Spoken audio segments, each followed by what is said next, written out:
Graça e paz. Sou o pastor Fernando Fernandes, da Primeira Igreja Batista em Penápolis, aqui no interior de São Paulo. E agradeço muito a Deus a bênção de poder chegar até você através desse vídeo, dos nossos canais, Road to Bloom 808, e também pelo Facebook, na página da igreja, na minha página pessoal, e também pelo YouTube. Meu querido, atenda à convocação. Eu estava ouvindo rádio no meu carro esses dias atrás, que eu precisei ir até a igreja para assinar os documentos, e na volta eu estava ouvindo a Voz do Brasil. Veja você. E lá falava sobre o mais de 1 milhão de jovens que fizeram alistamento militar o ano passado, e a projeção que deve ultrapassar 1.300.000 neste ano de 2020, e eles falavam justamente sobre isso, de atender à convocação, e os jovens que completam 18 anos até junho deste ano devem fazer o seu alistamento militar. Algumas cidades, principalmente do interior, é um pouco diferente porque não há regimento do Exército, Marinha Aeronáutica, então os jovens devem fazer o seu alistamento e se apresentar no chamado tiro de guerra, né? Mas a ideia, a essência é a mesma. E eu fiquei pensando em relação a isso sobre a vida cristã. Será que nós estamos atendendo à convocação? E olha, eu não estou falando da convocação do próprio Deus em Cristo e nem estou falando da convocação de Cristo para a pregação do Evangelho. Eu estou trazendo essa situação para o contexto que nós estamos vivendo de incerteza, templos fechados, volta, não volta, pode, não pode, proíbe, não proíbe, e nós estamos aí à mercê de um avivamento espiritual maravilhoso que pode ser distorcido, porque a igreja brasileira não precisa de um avivamento de poder, de sinais e prodígios, mas um avivamento de santidade. Ou, do outro lado, o risco de um esfriamento gigantesco, terrível, que eu tenho conversado até com alguns pastores, amigos, né? Feito contato, e já tivemos trocando ideias sobre como fazer para remontar a igreja, usando a palavra da moda, né? Para ressignificar a igreja no século XXI, depois da pandemia. Eu olho a primeira carta do apóstolo Pedro, capítulo 5, os versos de 5 a 10, a primeira carta do apóstolo Pedro, capítulo 5, os versos de 5 a 10, o texto bíblico diz assim: da mesma forma, jovens, sujeitem-se aos mais velhos, sejam todos humildes uns para com os outros, porque Deus se opõe aos orgulhosos, mas concede graça aos humildes. Portanto, humilhem-se debaixo da poderosa mão de Deus, para que ele os exalte no tempo devido. Lancem sobre ele toda a sua ansiedade, porque ele tem cuidado de vocês. Estejam alertas e vigiem. O diabo, o inimigo de vocês, anda ao derredor como leão, rugindo e procurando a quem possa devorar. Resistam-lhe, permanecendo firmes na fé, sabendo os irmãos que vocês têm em todo o mundo, sabendo que os irmãos que vocês têm em todo o mundo estão passando pelos mesmos sofrimentos. Ok. É uma convocação, um apelo do apóstolo Pedro, e lá no verso 1 do capítulo 5, nessa sua primeira carta, ele diz: portanto, apelo para os presbíteros. E aí depois, então, este apelo é para os jovens, verso 5, da mesma forma, e aí ele diz que os jovens devem se sujeitar aos mais velhos E depois ele diz: sejam todos, mais velhos e jovens, humildes uns para com os outros. Bom, há uma convocação, há um apelo para que nós possamos então desfrutar da graça de Deus, verso 10, o Deus de toda graça, que os chamou para a sua glória eterna em Cristo Jesus, depois de terem sofrido por um pouco de tempo, os restaurará e confirmará, e os fortalecerá e os porá sobre firmes alicerces. E aí uma doxologia, uma expressão de louvor no verso 11, a ele seja o poder para todo sempre. Amém. É uma convocação para desfrutarmos da graça de Deus em Cristo Jesus, mas esta convocação exige posturas. E na verdade eu diria que é uma convocação que tem 3 direções ou 3 desafios colocados para mim, para você, para cada um de nós. O primeiro deles é uma convocação à humildade. É uma convocação à humildade. Sejam humildes e humilhem-se debaixo da potente mão de Deus, da poderosa mão de Deus. Humildade é uma virtude cristã. E humildade não é atitude de subserviência ou de vassalagem, não. Humildade é a consciência das próprias limitações que faz com que nós prestemos reverência àquele que não tem limitação nenhuma, a Deus. É essa a ideia colocada pelo apóstolo. Como que ele estivesse dizendo: não adianta querer lutar sozinho.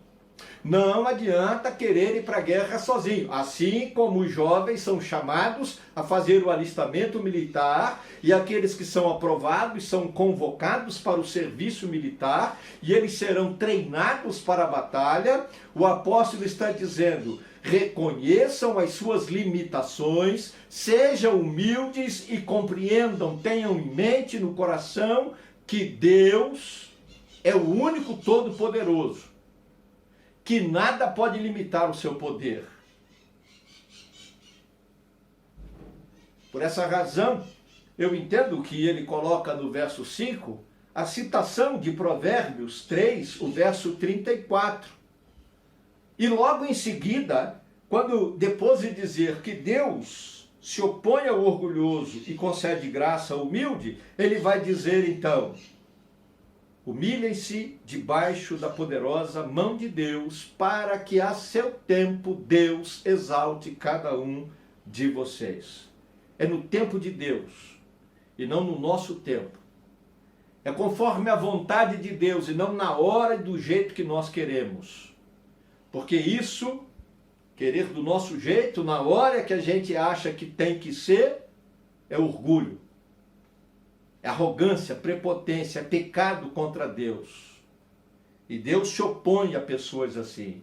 Mas ele concede a graça de Cristo, verso 10, no tempo certo, àqueles que se humilham diante do seu poder e da sua grandeza.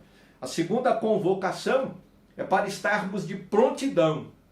No soldado, preparado, quando ele está de guarda, quando ele está no quartel, ele tem que estar de prontidão.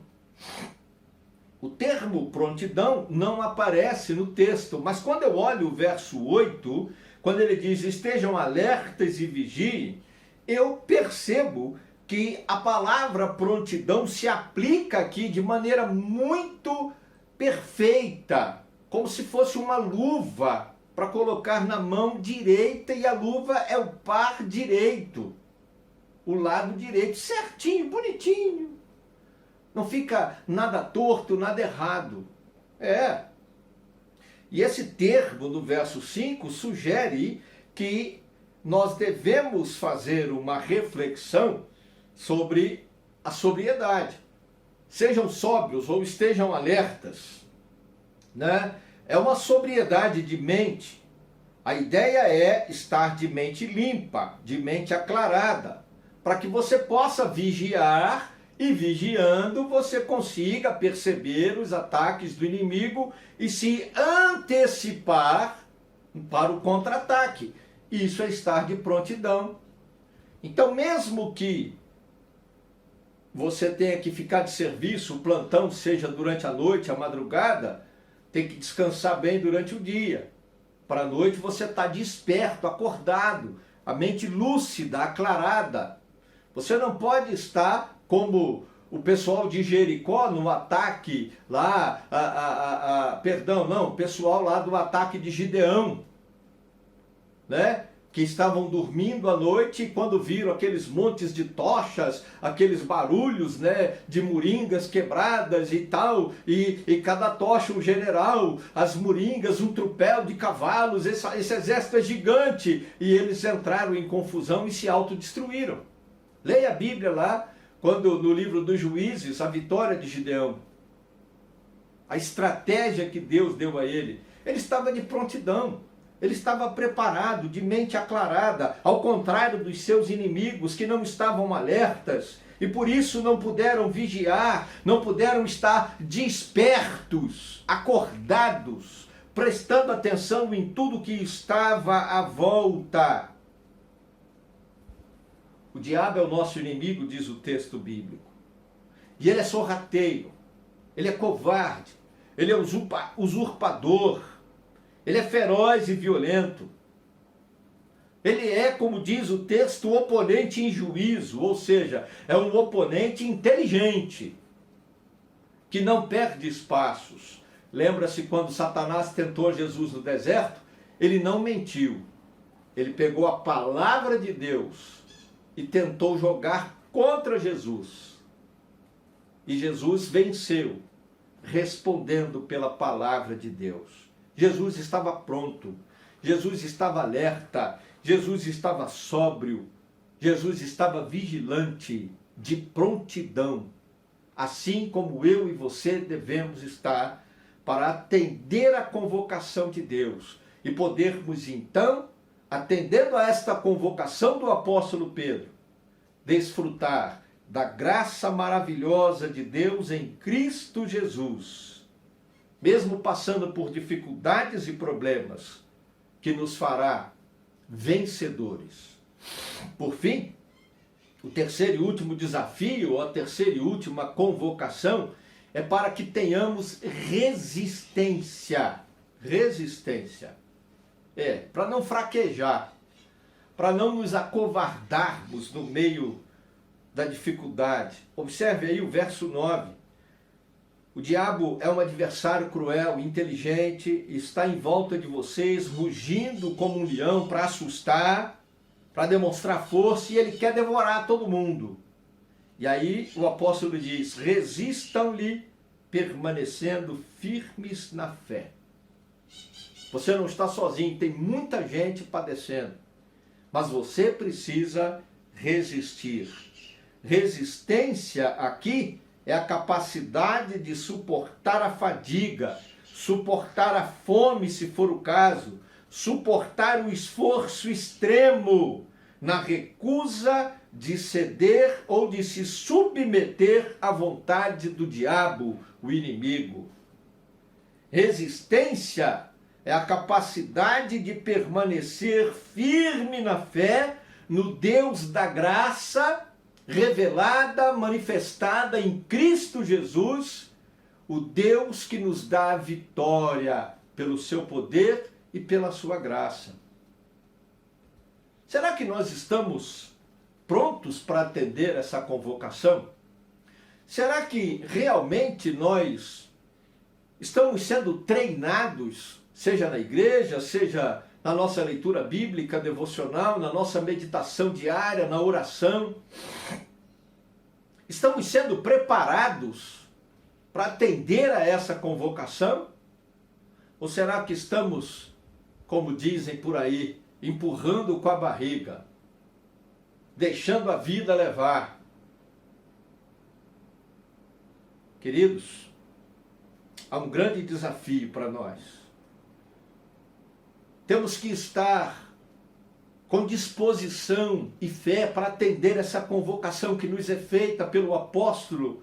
E ele faz com humildade, como um pastor que cuida de um rebanho.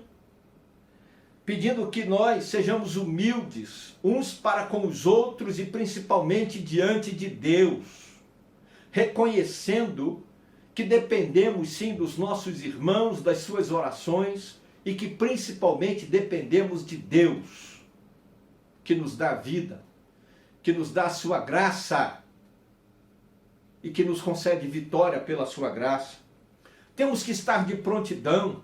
Não é porque os templos estão fechados por causa da pandemia, uma questão sanitária. Não é porque os cultos são online ou vídeos gravados ou mensagens projetadas em vídeo nos templos que nós podemos fraquejar, que nós podemos relaxar, negligenciar.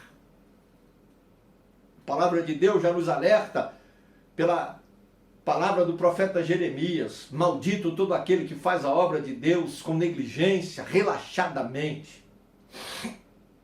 Temos que estar firmes para podermos resistir aos ataques de Satanás, resistir aos ataques da própria vida, às dificuldades, os problemas, a fim de que possamos alcançar, depois do sofrimento, a restauração de Deus. A restauração de Deus depois do sofrimento. Porque Ele nos colocará em alicerces firmes, inabaláveis. E eu creio, queridos, à luz do pensamento do próprio apóstolo Pedro, que esse alicerce firme é Jesus Cristo. Ah, meu amado irmão, minha irmã, meu querido, minha amiga, meu amigo, minha querida, atendamos essa convocação do apóstolo e coloquemos a nossa vida à disposição de Deus, a fim de que Ele, pela sua graça, nos conceda a graça de sermos vencedores em Cristo Jesus. Querido Deus e Pai, em nome de Jesus, todo espírito de dúvida, de temor, todo sentimento de medo, de paralisação, de acovardamento, de esfriamento na fé, nós repreendemos agora pelo poder que há no nome de Jesus Cristo. Satanás não tem poder sobre as nossas vidas. Ó Deus, concede-nos vitória para o louvor da Tua glória. Queremos ser alvos, queremos desfrutar dessa graça que mesmo e depois e apesar do sofrimento, nos restaura, nos coloca de pé, firma os nossos pés em Cristo Jesus. Ajuda-nos a sermos cada dia mais humildes. Ajuda-nos, Deus, pelo Teu Espírito Santo, a estarmos sempre de prontidão. Ajuda-nos, Deus, a termos resistência, firmeza de fé, perseverança, se preciso for, resiliência, para ressurgir das cinzas, a fim de que possamos, Deus, honrar e glorificar o Teu nome, exaltar e proclamar a Cristo Jesus, desfrutando da Tua graça maravilhosa. Como diz o salmista, a graça que é melhor que a vida. Ó Deus, desperta o nosso coração. Eu oro por aqueles que fizeram comigo essa oração e abençoo a vida, a casa e a família deles. E faço assim por fé no nome santo e poderoso de Jesus Cristo. Amém.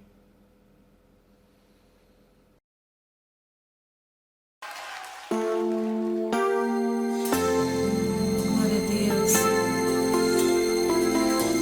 Estamos aqui, Senhor. Cumpre em nós a Tua vontade, o Teu querer.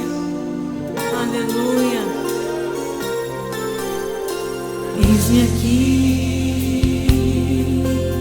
Senhor, use meu ser.